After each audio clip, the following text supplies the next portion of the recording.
Ya. Me llamo Noel Bonilla. Aquí en el Consejo de las Artes Escénicas soy el asesor para la danza y dirijo y coordino de alguna manera el Departamento de Desarrollo Artístico, que se ocupa todo lo que es seguir el desarrollo de los procesos de investigación y de desarrollo artístico dentro de nuestras artes escénicas, llámese teatro, danza, circo, pantomima. Y comparto, bueno, la formación profesional que tengo. Soy graduado de teatrología del Instituto Superior de Arte, he hecho maestría en danza, me he especializado en danza contemporánea y mi proceso de tesis doctoral, por llamarlo de alguna manera en tanto información académica, está referido sobre el análisis del espectáculo en la danza contemporánea. Y desde ahí mantengo mi labor permanente como profesor de LISA, consultante, tutor de mis alumnos. Y creo, para entender en principio la comunicación educacional, que tiene que ser una comunicación educacional y educativa. Tiene que ser en principio una comunicación dialógica, es decir, donde existan un par, un A y un B, o un A y una prima, donde existan dos seres que entablen un proceso, porque ese proceso debe ser dialógico. Y cuando uno habla de proceso dialógico, es el proceso de escucha, recepción y devolución de esa información. Y así es como veo todo proceso de enseñanza-aprendizaje. Con un proceso dialógico no tiene sentido que un profesor se pare frente a un aula desde una posición monocorde, una posición central, donde el que le escucha es un ser ajeno, para nada. Y en la medida que ese profesor sea lo absolutamente democrático, plural, participativo, observador, es que ese proceso de enseñanza-aprendizaje entre profesor y discípulo, entre maestro y alumno, se va relativizando y borrando un tanto la frontera, porque siempre va a ser un proceso de aprendizaje. Y creo que ese es el primer principio que hay que defender en todo proceso de comunicación educativa. Comunicación educativa en todos los factores, específicamente en nuestro campo, que es el que nos interesa, en el campo de la educación artística. Esta comunicación cobra otros matices porque por lo general el profesor está construyendo la personalidad o contribuyendo a formar la personalidad de un artista potencial, y se manejan muchos valores.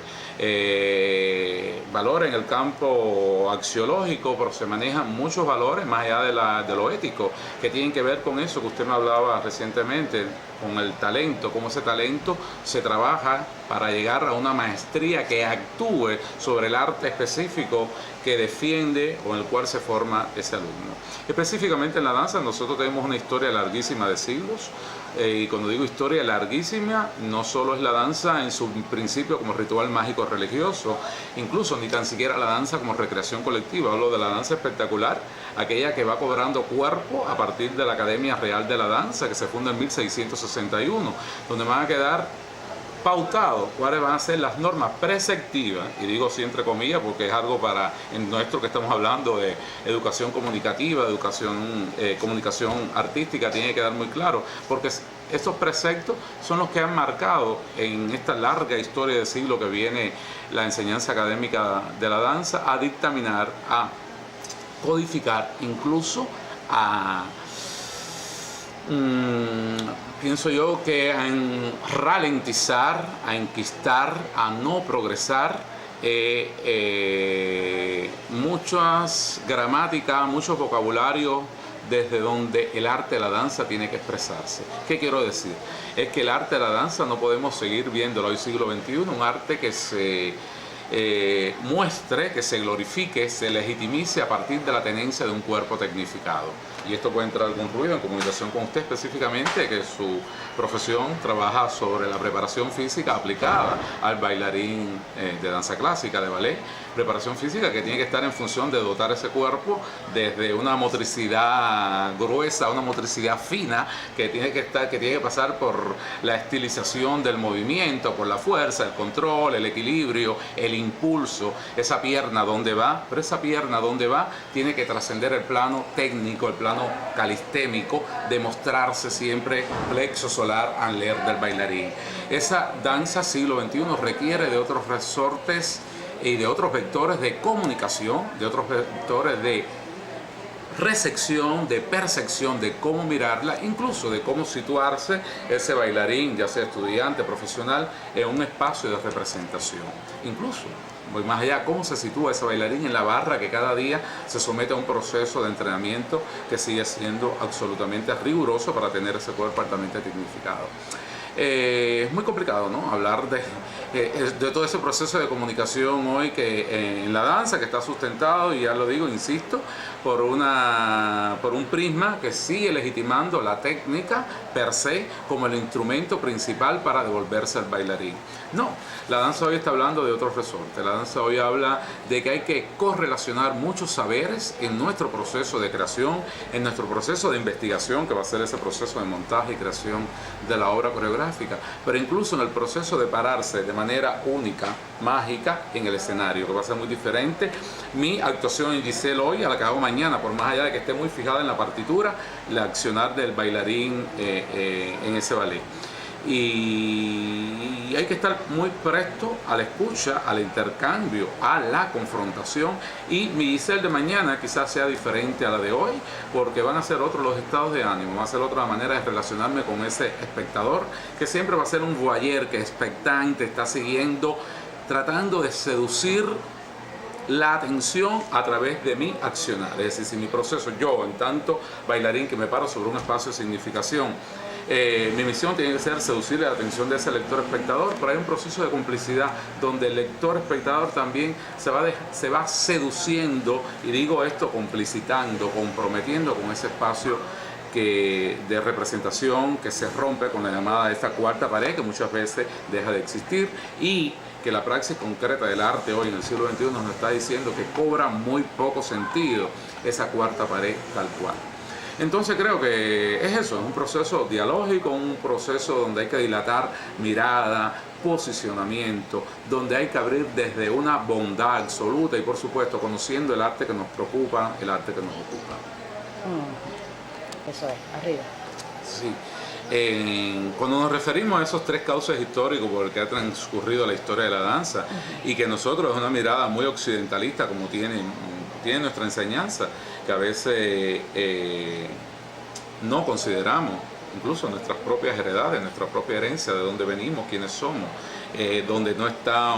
el pensamiento y el accionar, el desarrollo histórico africano, oriental. Seguimos operando bajo un paradigma eurocéntrico, blancocéntrico, incluso falocéntrico, una posición. Y por fortuna, ya siglo XXI también los discursos de género nos han posibilitado ampliar un poco más y ver esos supuestos márgenes también como zonas epicentrales desde donde sustentar nuestro discurso y nuestro posicionamiento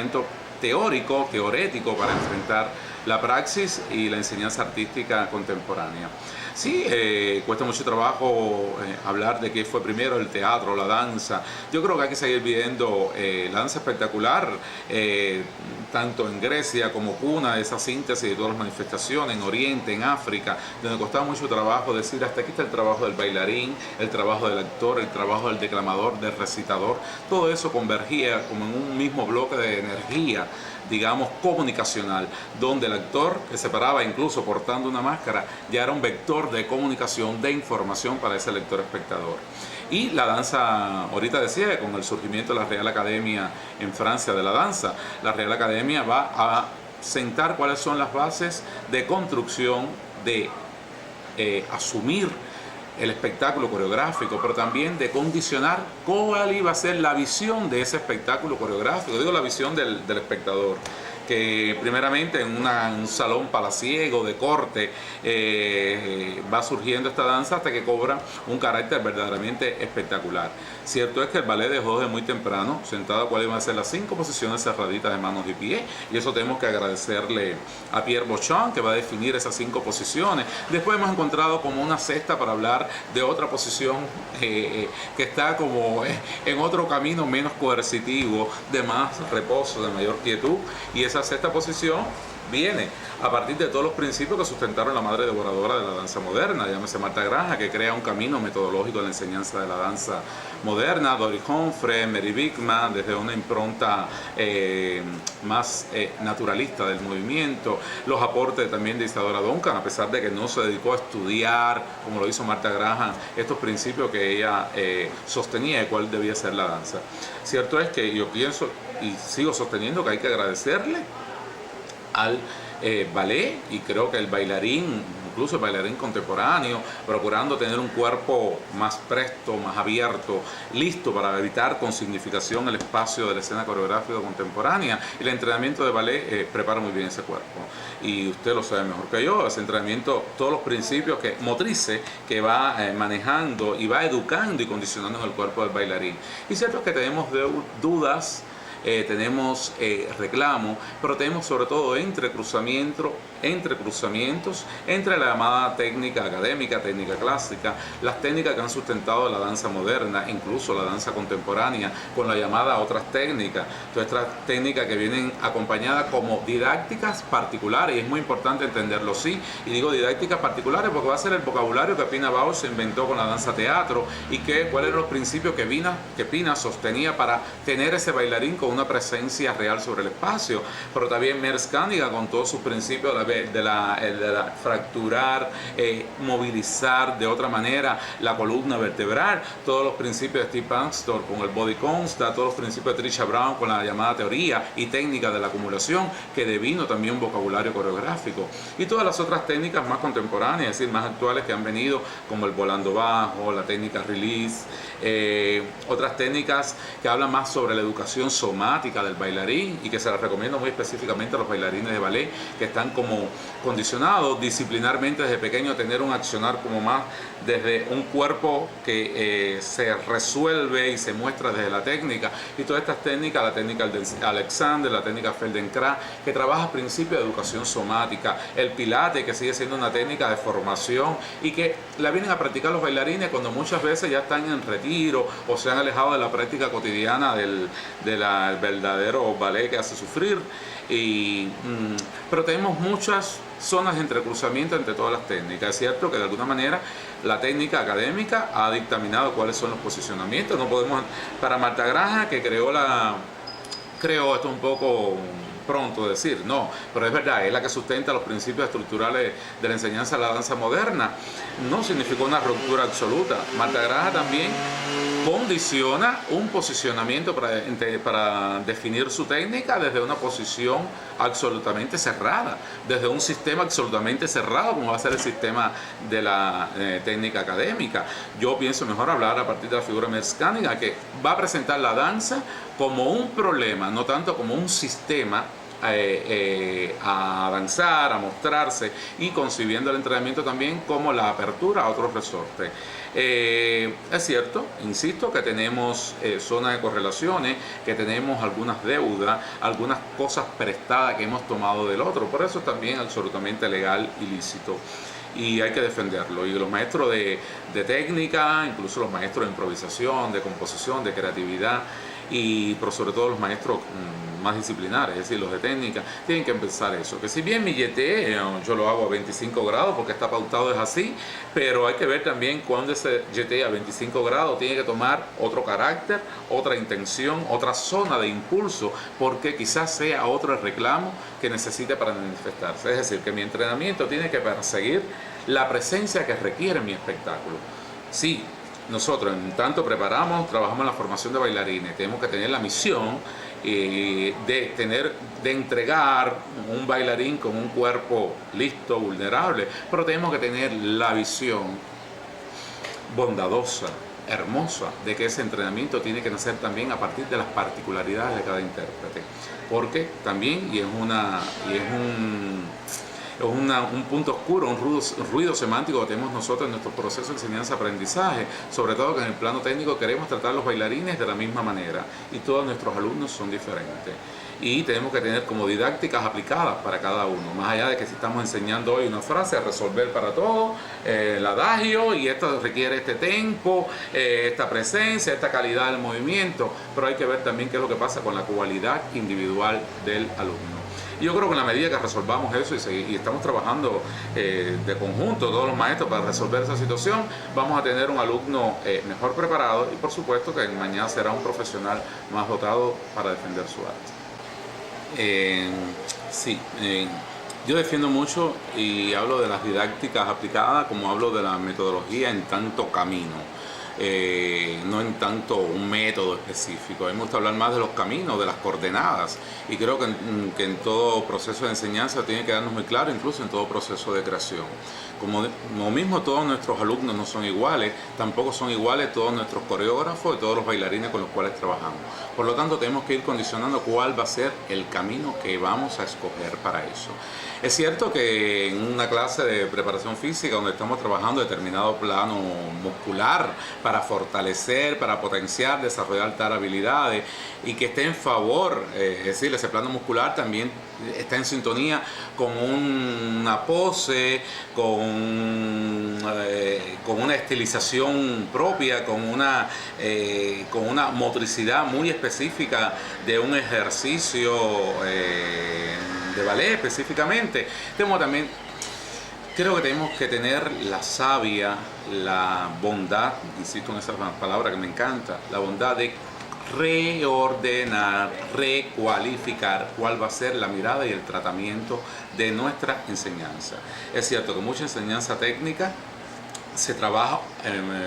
la enseñanza de muchas disciplinas técnicas se trabaja a partir de una meta concreta a desarrollar, de una habilidad concreta a desarrollar y alcanzar determinado resultado que también tiene que ser concreto, porque eso es lo que nos proponemos siempre en nuestras enseñanzas técnicas. Pero no podemos olvidar que tenemos un ser que va trabajando, como bien usted ha dicho, con una mente y un cuerpo, pero una mente y un cuerpo que va evolucionando, que va progresando, que va transitando, llamemos mejor,